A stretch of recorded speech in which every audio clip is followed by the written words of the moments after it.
أعوذ بالله من الشيطان الرجيم. بسم الله الرحمن الرحيم.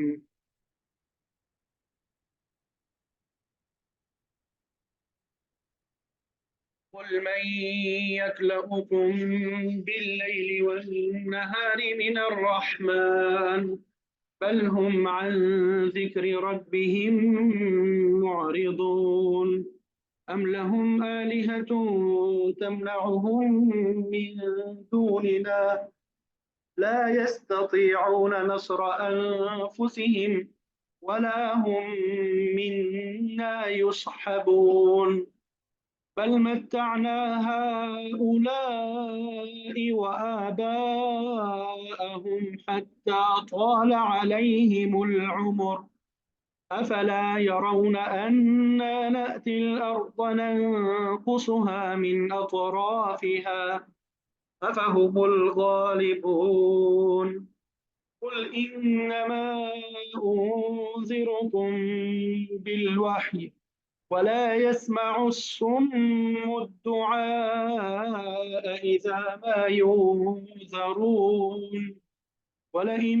مستهم نفحة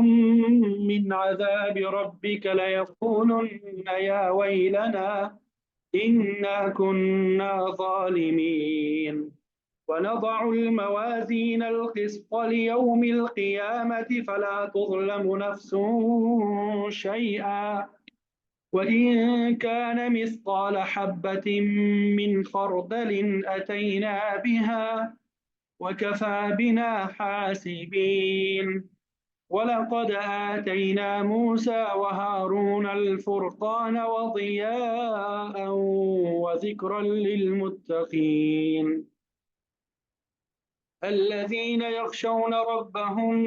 بالغيب وهم من الساعة مشفقون وهذا ذكر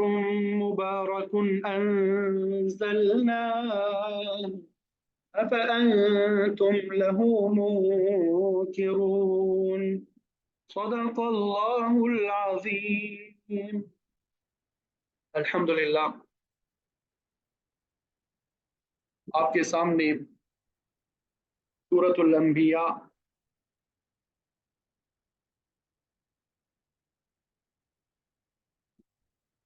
آیت نمبر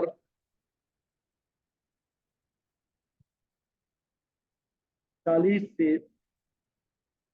بلکہ آیت نمبر 42 سے آیت نمبر 50 تک تلاوت کی سعادت حاصل ہوئی۔ سب سے پہلے ان آیات کا ترجمہ اور پھر جو مفسرین نے تفسیر بیان کی ہے وہ انشاءاللہ آپ کے سامنے ذکر کریں گے۔ تو جو پہلی آیت ہے، قل آپ کہہ دیجئے، من یکلؤکم، من کا معنی یہاں پہ کون کریں گے، استفہامیہ ہے، ٹھیک ہے۔ یکلؤ، یکلؤ وہ محفوظ رکھتا ہے، جب یہ الگ ترجمہ کریں گے تب اس کا ترجمہ ہوتا ہے وہ محفوظ رکھتا ہے کم تمہیں، وہ محفوظ رکھتا ہے کم تمہیں، لیکن جب دونوں کو ملائیں گے من یکلؤکم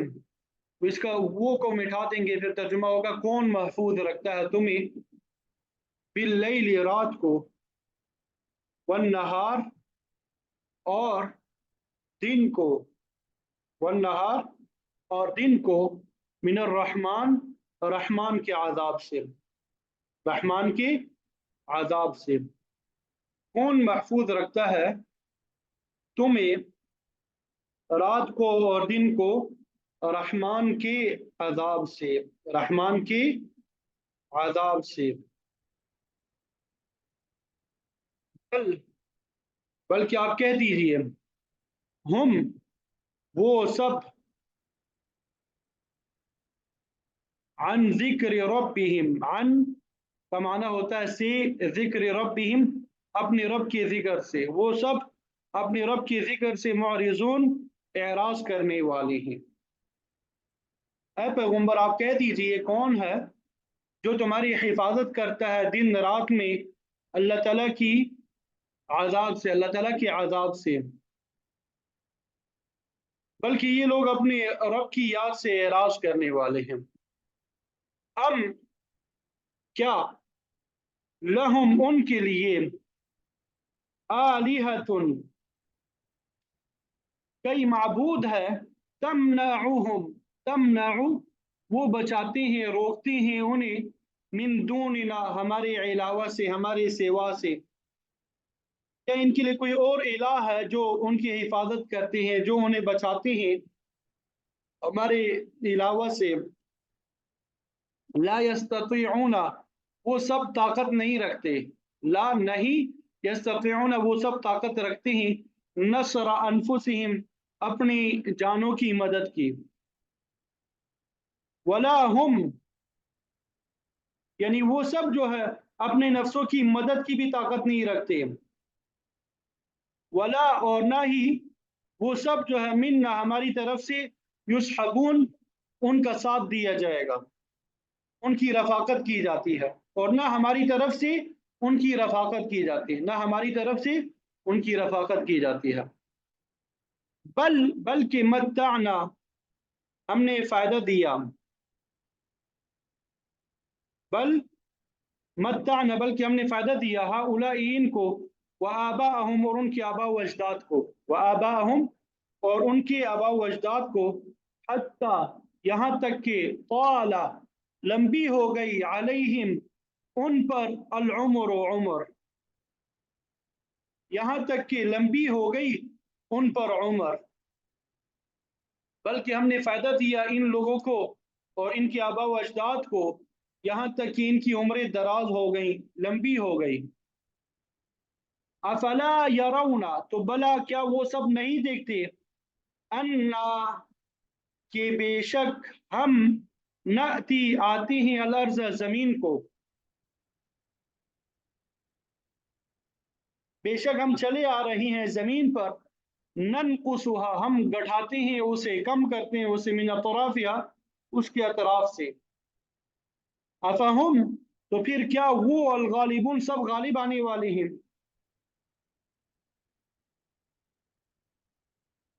کیا یہ نہیں دیکھتے کہ بے شک ہم چلے آ رہے ہیں زمین پر، گٹھاتے ہیں اس کو اس کے اطراف سے، کیا یہ لوگ غالب ہوں گے؟ قل آپ کہہ دیجئے انما یقیناً صرف انذرکم میں ڈراتا ہوں تمہیں بالوحی وحی کے ذریعے، ولا یسمع اور نہیں وہ سنتے ہیں، الصم بہرے الدعاء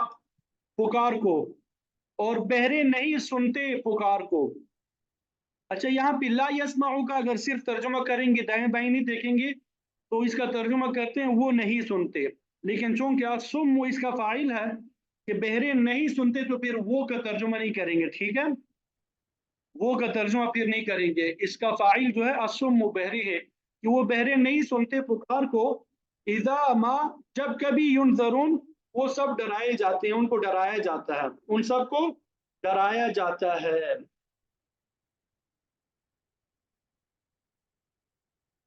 اے پیغمبر آپ کہہ دیجئے کہ بے شک میں ڈراتا ہوں تم کو وحی الہی کے ساتھ، اور نہیں سنتے بہرے لوگ پکار کو جس وقت کہ ان کو ڈرایا جاتا ہے، وَلَئِن اور یقیناً اگر مَسَّتْهُمْ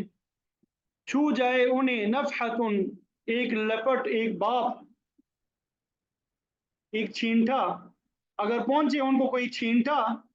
من عذاب ربی کا تیرے عذاب کے، تیرے رب کے عذاب کی طرف سے، من عذابی عذاب سے، ربی کا تیرے رب کے، لیقولن ضرور بضرور یقیناً وہ کہیں گے یا ویلنا ہائے ہماری بربادی، انا بے شک ہم تھے ظالمین سلب ظلم کرنے والے، اگر پہنچے ان کو کوئی چھینٹا کوئی بھاپ تیرے رب کے عذاب کا تو پھر یہ یقیناً ضرور کہیں گے افسوس ہمارے، بے شک تھے ہم سب ظلم کرنے والے، وَنَضَعُ وَنَضَعُ اور ہم رکھیں گے الموازین ترازو کو، القسط انصاف کے ساتھ، لیوم القیامت قیامت کے دن کو، فلا تظلم پھر ظلم نہیں کیا جائے گا کسی جان پر شیئا کچھ بھی، اور رکھیں گے ہم ترازو انصاف کے قیامت والے دن،